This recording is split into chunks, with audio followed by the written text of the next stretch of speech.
How y'all are? This is your buddy George Jones over at the Bergen Gun Range. What I'm actually doing today is I'm trying to get a zero on a new ammunition. That's basically what this is. This is me over here at the range trying to get this gun zeroed with a new ammunition.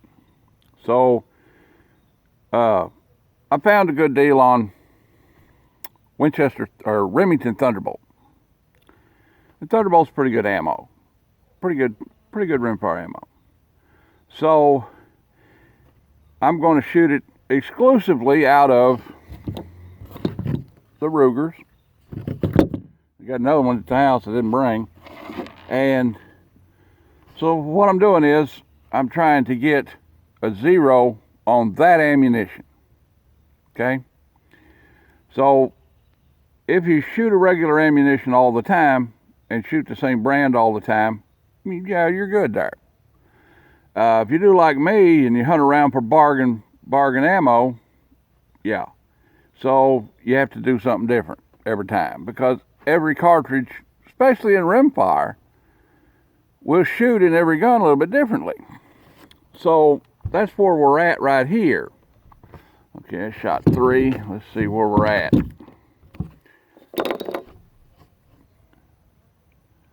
And okay.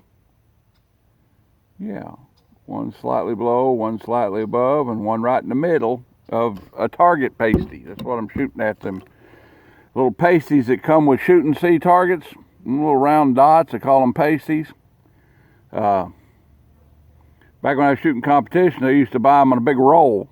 You know, you shoot some, you go out and you repair your target, and then you go back and you shoot some more. Okay, let's see. Let's shoot 3 more and see how that went. See if we got consistency there. Here we go.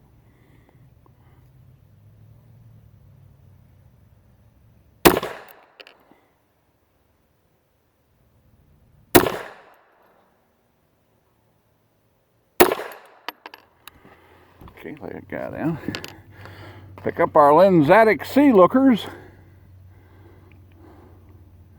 Oh yeah. Oh yeah, maybe just one more click off to the well, that one's gone.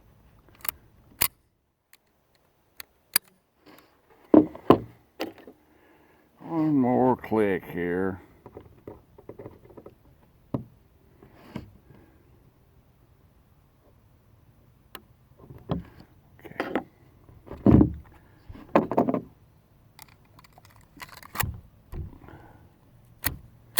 I wish Wilson Combat made this thumb release for target thumb release steel, but they don't. Those I'd like to have, and like to have one on every Ruger I got.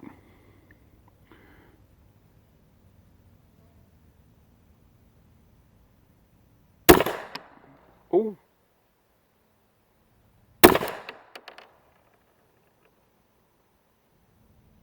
I can't see a pasty anymore. You done shot it apart. Okay, let's go down there and look at that again. See where we're at.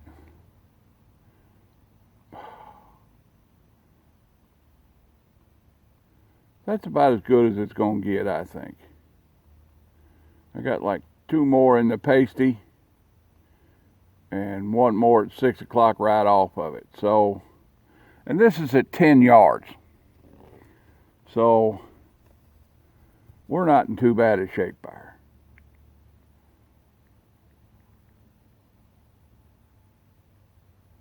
All right. So I bought 2 cases of Thunderbolts. Just, you know, I looked on Sports South and they had them for a pretty good price, and I thought, yeah, just order me 2 cases of them. So I bought 4,500 round boxes. So probably going to be in 22s for a while, and you know, one of my material supporters gave me a case of the Precision 22, the arms car, and I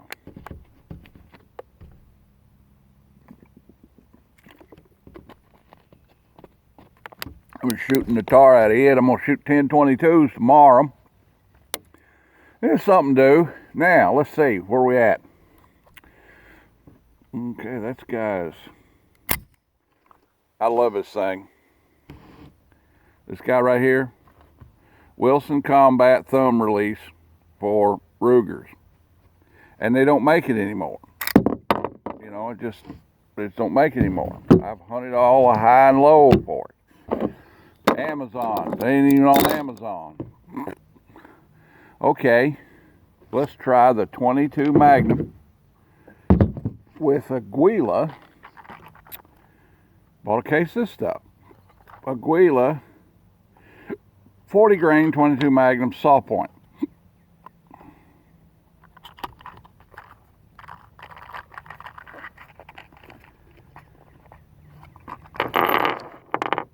I'll have a Ruger Wrangler next week, and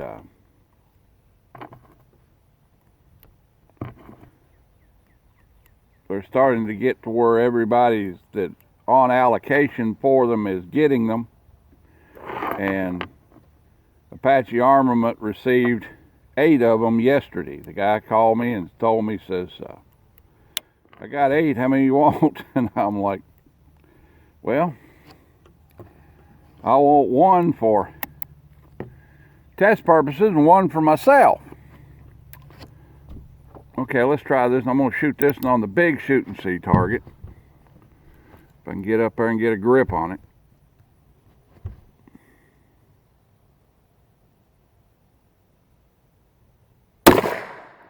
Right smack dead in the middle.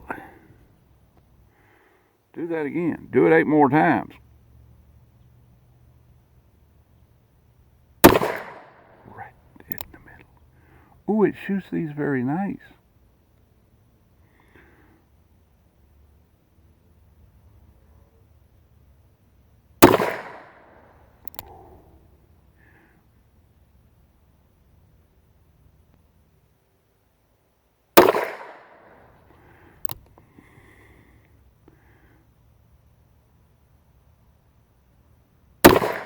Ooh, pulled one out of the group. Oh, I'm slipping. Get by our fingertip that thing. Back in the group. Good deal.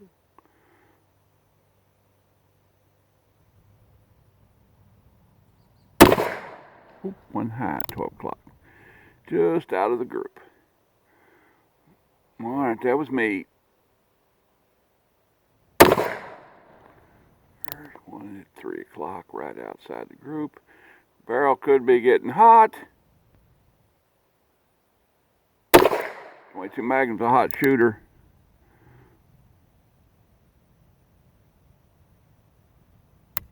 Oh, okay, we're donesy.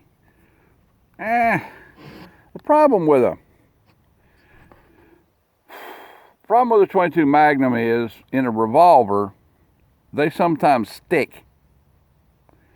There's a lot of propellant power in a 22 Magnum compared to a long rifle. And when you get 9 like this, you know, when you're punching them out of a single action 1 at a time, you don't really notice it. But when you got like a 6-shot revolver or a 9-shot revolver, you sometimes notice it's kind of hard to get them out of there. I got a cure for that. You got to make sure. Got to make sure when you're banging on that crane rod that it's straight. It's not off to the side, one side or the other. You warp that thing if you're not careful. Aguila. I haven't talked about this. Aguila is an ammunition manufacturer in Mexico. Oh, they put the label across it there. But it's manufactured in Mexico. Now, this stuff first started coming online, in the 1970s. It was in a yellow box.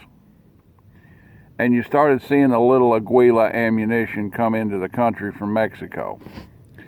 The party line is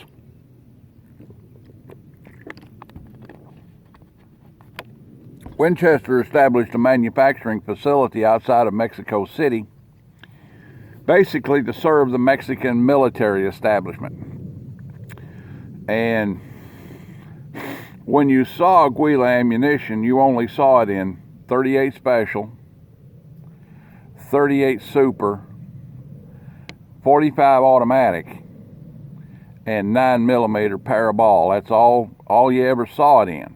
For years and years, that's all you ever saw it in, if you saw it. That's the thing. You know, it didn't, the Mexican government didn't release a lot of it for commercial sale. It's probably the only thing they made.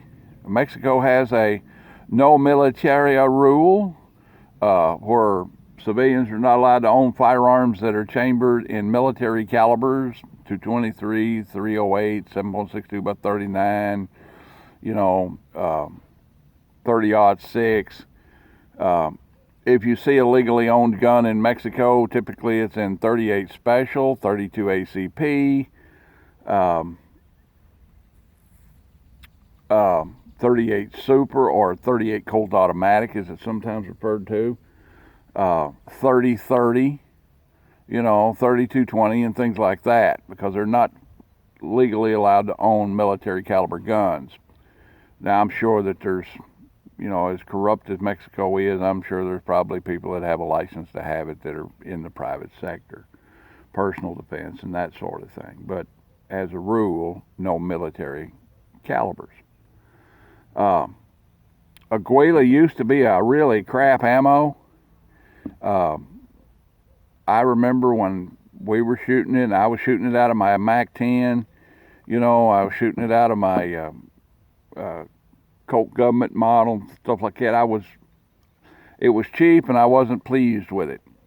Okay, but over the years, Aguila has become a commercial ammunition manufacturer, and they make pretty good ammo. I don't particularly like their 22 long rifle stuff, but their 22 Magnum.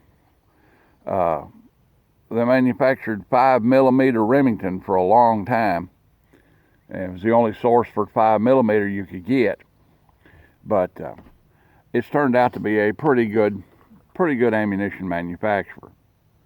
Pretty reliable stuff. I like Aguila pretty good.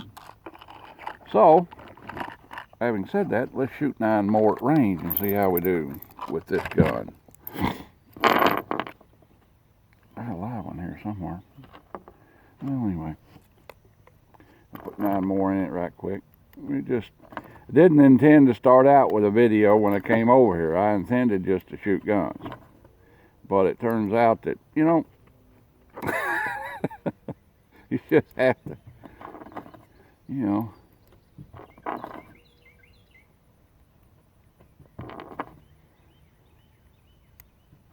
One more. That's the problem with a 9-shot revolver.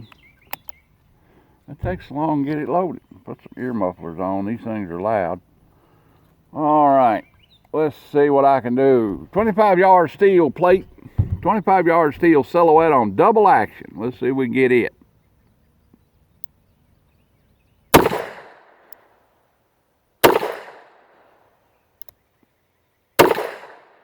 This gun stages hard, buddy. All Tauruses have a hard double action pull on them. I think they do that to make them safer so there's not so many accidental discharges. It's hard to stage it. You can't stage it like you can a Smith & Wesson revolver.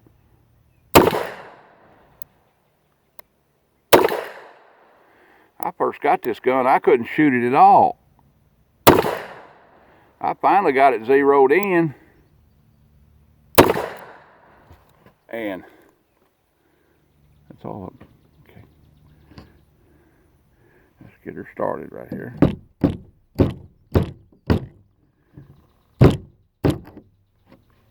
The funny thing about it is that the nickel-plated Aguila ammunition doesn't do this.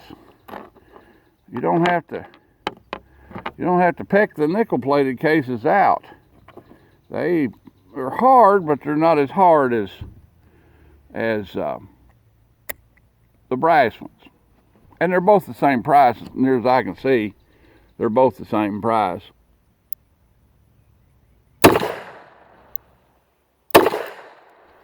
Now, just punching two of them out there, they come out pretty easy, you know.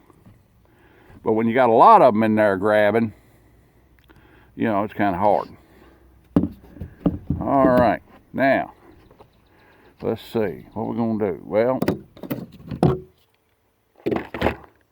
this one has to be drifted over a little bit because it's a drifter. Magazine's got some ammo in it.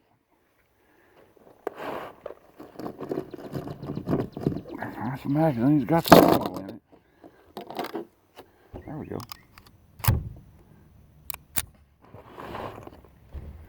On the bench he shoots. Okay. Oh, there's a clay pigeon sitting down there. Let's see if I can hit it.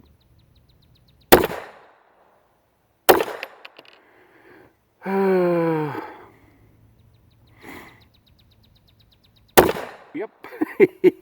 It only took me 3 tries, but I hit it. It was laying kind of at an angle. Okay, little steel chickens down there on the air gun target. Let's see if I can move one of them. Yeah.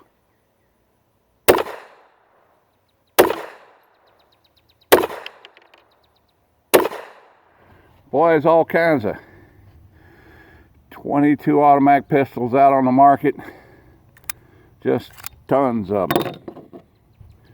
You just can't beat this with a stick. You can't beat these guys with a stick. Let's get up here freehand and see if we can hit something. Yeah.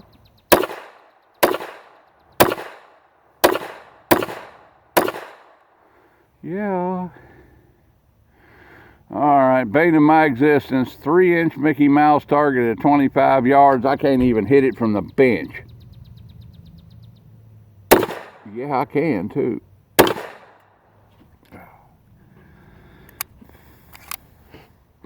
So that's my marksmanship tip for today. When you change ammunitions, you know, and you go to something else and you figure out why you can't shoot, you know, it's maybe the ammo change. You know, so take it out, get down on the bench, and put you up a target, and see how it actually shoots. When nobody's around, you know, that way, when there's a lot of people around and you go to shooting that old 22 pistol or 38 or whatever it is, and you've changed ammo that you've done or changed reloading load, okay, and then you go out to the range and it's all of a sudden you can't shoot. Well, this is how you take care of that. You go to the range and try it out. Well, all right then, that's about the size of that. Just an old gun rant, that's all this was. Like I say, share, pie, commentate, and subscribe. Get your buddies on board. I broke 1,400 subscribers this morning. Very happy about that. Never thought I'd have 14 subscribers, just to tell you the truth. But very pleased about that, and got 100 to go, and we're going to have an old giveaway at 1,500. I'm going to go through there and pick me out a name or get me a number, and like I did the last time. And I've got something pretty good. I think it's going to be okay. So have your buddies subscribe and get in the running for a little giveaway. I'm going to have one every 500 subscribers. And we'll do like that. Like to take share, pie, commentate, and subscribe. Old Jim Scouting says, keep them in the 10 ring. I'm lucky to keep them on the backstop. We'll see y'all.